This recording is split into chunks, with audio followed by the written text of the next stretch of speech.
Halo semua, kali ini kita akan membahas sebuah buku yang berjudul From Third World to First, The Singapore Story karya Lee Kuan Yew. Ketika Singapura mendadak dipisahkan dari Malaysia pada tahun 1965, Lee Kuan Yew menyadari bahwa ia dan rekan-rekannya telah dilempar ke dunia yang penuh ketidakpastian. Sebuah negara kota kecil, tanpa sumber daya alam, tanpa tentara, dan tanpa dukungan ekonomi dari daratan utama, tiba-tiba harus bertahan sendiri di tengah iklim geopolitik Asia Tenggara yang bergolak. Rasa haru, marah, dan cemas menyelimuti momen perpisahan. Lee bahkan menggambarkan betapa beratnya ia menahan tangis saat mengumumkan pemisahan itu kepada publik. Namun, di balik emosi itu, segera muncul tekad baja. Singapura harus bertahan dan membuktikan bahwa ukuran geografis bukan penentu masa depan suatu bangsa. Masalah pertama yang harus diatasi adalah keamanan. Tanpa tentara sendiri dan hanya memiliki 2 batalion yang masih berada di bawah komando Malaysia, Lee dan timnya sadar betul bahwa jika militer Malaysia memutuskan untuk merebut kembali Singapura, mereka nyaris tak bisa melawan. Disinilah muncul salah satu cerita paling unik dalam sejarah Singapura, kehadiran para pelatih militer dari Israel yang datang secara diam-diam menyamar sebagai orang Meksiko. Para Meksiko itu membawa strategi pelatihan militer yang efisien, penuh semangat, dan praktis. Singapura, yang sebelumnya mengandalkan tentara upahan dan tentara bayaran, kini membangun konsep wajib militer berbasis warga negara, sebuah pendekatan revolusioner yang bahkan menabrak norma-norma sosial di kalangan warga Tionghoa yang umumnya menghindari karier militer. Sementara itu, ekonomi yang rapuh perlu segera dirombak. Pelabuhan sebagai pusat perdagangan regional telah kehilangan perannya karena tekanan dari Indonesia dan Malaysia. Lee dan rekan-rekannya pun mulai menata ulang orientasi ekonomi Singapura, dari pelabuhan kolonial menjadi pusat manufaktur dan kemudian pusat keuangan global. Ini bukan sekadar retorika mereka memikat investor asing dengan kepastian hukum dan kebijakan fiskal yang ketat namun stabil. Salah satu kunci keberhasilan transisi ekonomi itu adalah hubungan kerja yang harmonis antara pemerintah dan serikat buruh. Alih-alih memberlakukan sistem kesejahteraan yang berat, pemerintah memilih pendekatan fair, not welfare, keadilan sosial yang dibangun lewat lapangan kerja, bukan subsidi jangka panjang. Di bidang perumahan, Lim Kim San memimpin Housing Development Board untuk membangun ribuan unit HDB yang layak huni dalam waktu singkat. Para warga yang sebelumnya tinggal di pemukiman kumuh mulai merasakan stabilitas dan kenyamanan, memperkuat kepercayaan mereka terhadap negara yang baru saja berdiri. Namun, stabilitas internal saja tak cukup. Singapura harus menjalin hubungan diplomatik yang lincah, bijak, dan berani. Lee Kuan Yew tidak ragu untuk mendekati kekuatan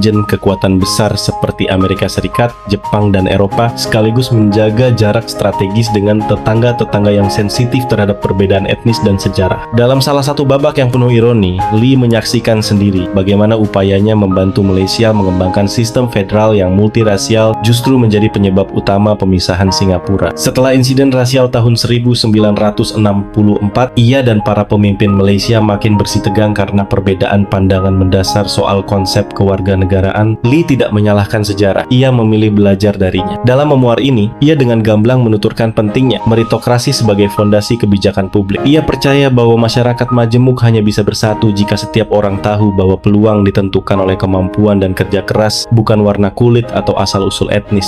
Bahasa pun menjadi medan tempur yang sensitif. Keputusan untuk mengedepankan bahasa Inggris sebagai bahasa utama administrasi dan pendidikan sempat menimbulkan protes dari berbagai kelompok. Namun Lee yakin bahwa hanya dengan satu bahasa netral, rakyat Singapura bisa saling memahami dan bersaing di panggung global. Pers turut dikelola dengan prinsip bahwa kebebasan harus diiringi dengan tanggung jawab. Lee menganggap media bukan musuh, tapi mitra dalam pembangunan nasional. Maka ia memperkenalkan regulasi yang menjaga keseimbangan antara kritik dan stabilitas sosial. Ketika krisis keuangan Asia menerpa pada akhir 1990-an, Singapura relatif stabil dibandingkan negara tetangganya. Strategi fiskal yang konservatif dan cadangan devisa yang kuat memungkinkan mereka bertahan tanpa harus meminta bantuan IMF. Keberhasilan ini bukan hasil kebetulan, melainkan buah dari kebijakan jangka panjang yang disiplin. Di panggung internasional, Lee menjalin hubungan pribadi yang unik dengan berbagai tokoh dunia. Deng Xiaoping misalnya, mengundangnya ke Tiongkok dan bahkan meminta pendapatnya mengenai bagaimana membangun Shenzhen. Meski kecil, Singapura dianggap sebagai laboratorium yang berhasil. Namun tak semua proyek berjalan mulus. Dalam salah satu kisah yang jujur dan pahit, Lee menceritakan kegagalan proyek Suzhou Industrial Park yang digagas bersama pemerintah Tiongkok. Ia belajar bahwa bahkan kerja sama antar pemerintah pun bisa terhambat oleh birokrasi dan perbedaan budaya kerja. Ancaman dari luar negeri bukan satu-satunya persoalan persoalan. Di dalam negeri, sisa-sisa pengaruh komunisme harus diatasi secara cermat, alih-alih melakukan pembersihan brutal. Pemerintah Singapura membentuk sistem sosial dan pendidikan yang menangkal ideologi ekstrem secara alami dan jangka panjang. Pendidikan menjadi garda depan. Kurikulum yang menekankan sains, teknologi, dan etika kerja dibentuk. Sekolah-sekolah dijadikan tempat membentuk warga negara yang tangguh, disiplin, dan sadar multikulturalisme sejak dini. Di tengah semua perkembangan pesat, Lee tidak melupakan pentingnya menjaga kota tetap manusiawi. Ia menggagas proyek penghijauan besar-besaran yang menjadikan Singapura dijuluki kota dalam taman,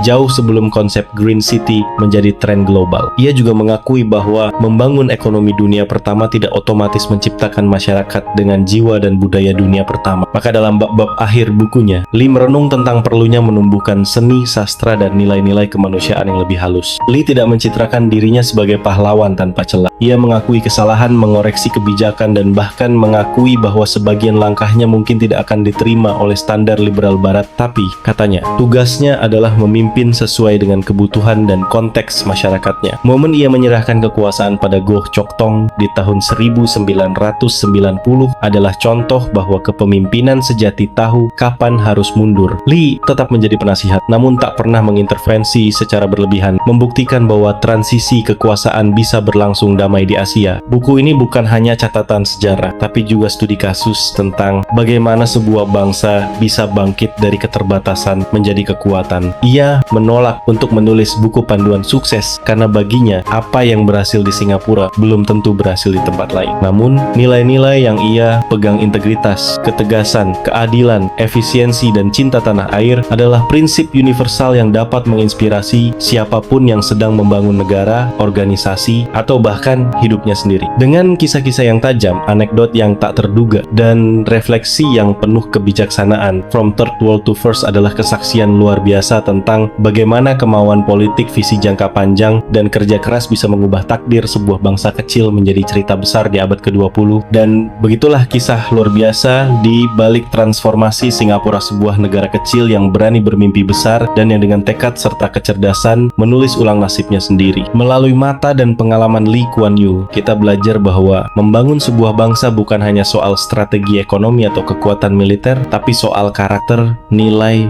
dan keberanian untuk mengambil keputusan yang tidak selalu populer. Buku From Third World to First bukan sekedar memuir seorang pemimpin, tapi juga cermin bagi kita semua tentang kepemimpinan yang visioner, tentang pentingnya ketekunan, dan tentang harga dari sebuah kemajuan. Kalau kamu merasa video ini membuka perspektif baru, jangan lupa untuk like, share, dan tentu saja subscribe agar kamu tidak ketinggalan pembahasan lainnya yang memperluas wawasan dan mengasah cara pandang kita terhadap dunia.